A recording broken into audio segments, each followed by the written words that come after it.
Leaks confirmed the launch date for Battlefield 2042's next update. Star Citizen's next major update schedule may be slipping yet again. FIFA 23's launch is a disaster on PC, and much more on Today in Gaming.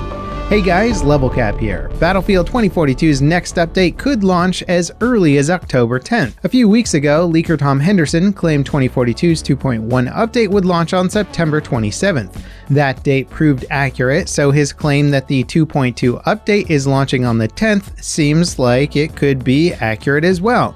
That update should include the orbital map rework, new vault weapons, more balance changes, and some fixes for issues introduced in the game's latest update. One such issue getting fixed is the misaligned laser sights. Lead game designer Florian confirmed on Reddit DICE will fix it in the game's next update. The 2.2 update will also include a new event surrounding the Liquidators.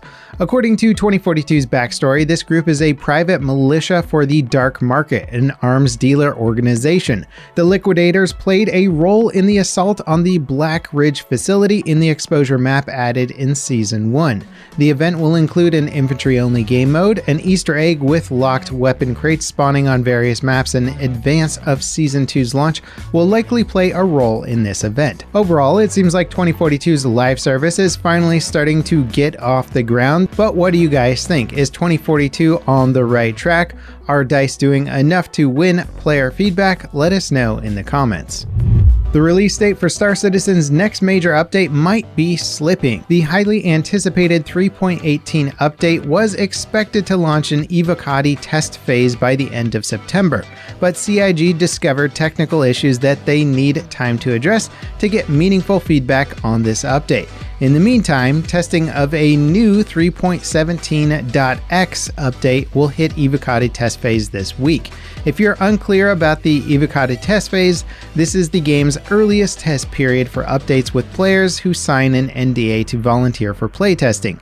With the update hitting Evocati this month, it would have meant that in general things look like they were on schedule for potentially releasing to live on target for November, but again, this is such a complex update that who really knows at the end of the day. The 3.18 update includes some significant technical advancements for the game that will push it one massive step closer to the dream of a truly persistent universe. It's a big deal for fans of the game and should result in some massive milestones next year. Hopefully this is just a minor delay and not a major delay.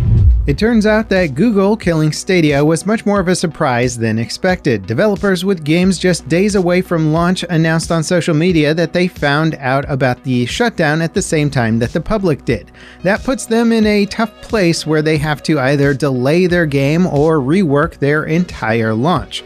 But on top of developers expressing their concerns, many players are also frustrated about losing progress in their purchased games when these servers go offline in January. Some players have put thousands of hours into games like Red Dead Redemption 2 and Cyberpunk 2077. There's no way to transfer that progress from Stadia to a traditional console or PC. So when the servers get shut down, all of that time spent in-game goes with it. It's unclear if the developers of these titles will have time to implement save data transfers or if they even can. Technical issues with the global launch of FIFA 23 are leaving some players locked out of the game. Folks who bought the game's Ultimate Edition or used their EA Play trial to access the game early are running into issues with anti-cheat and crashes. For many of these players, FIFA 23's anti-cheat software is failing to run, preventing them from getting into the game. Players who manage to get the anti-cheat working are routinely greeted with a crash that closes the game. EA are investigating these issues and promise to fix them quickly, but reviews on Steam have already tanked. The game has a mostly negative review rating with over 1,600 user reviews. Free-to-play sci-fi extraction shooter The Cycle Frontier just launched its Season 2 update.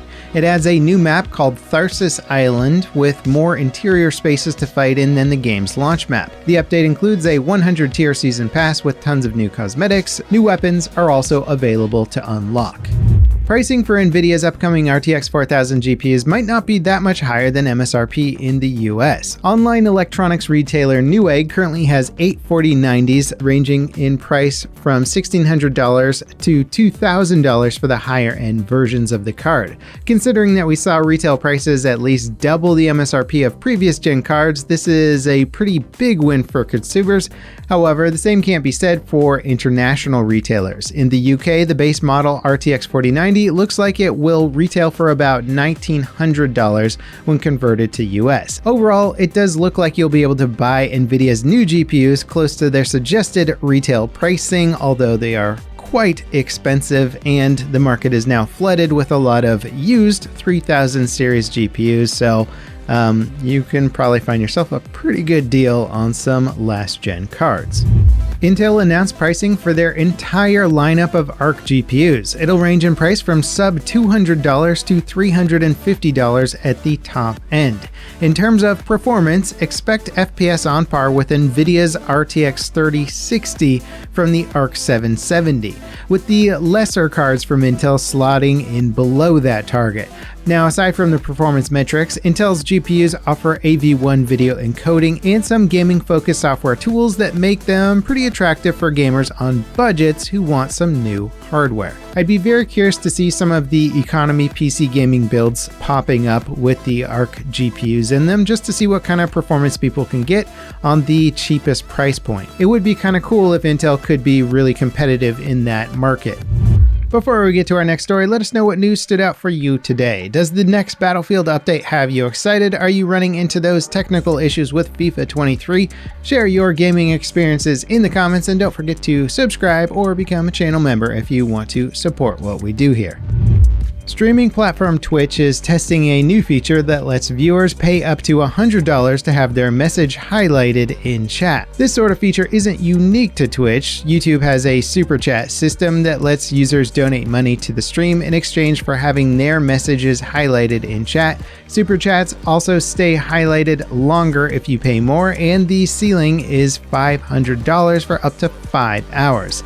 Twitch's implementation starts at $5 for 30 seconds and goes up to a $100 price point for a maximum of 2.5 minutes. Some streamers are frustrated by this news since Twitch recently announced a pay cut for their top earners. Paid chat messages would likely be very popular for those streamers, as donation messages are some of the few interactions major streamers have with their audience. Now, if you haven't watched my video about Vince Zampella taking over the Battlefield franchise yet, check it out. There's a lot about this guy that honestly gives me a lot of confidence. It's a pretty interesting video. I learned a lot while making it, so check it out. Certainly worth a watch. As always, guys, thanks for watching, and I'll catch you next time. This is Level Cap, signing off.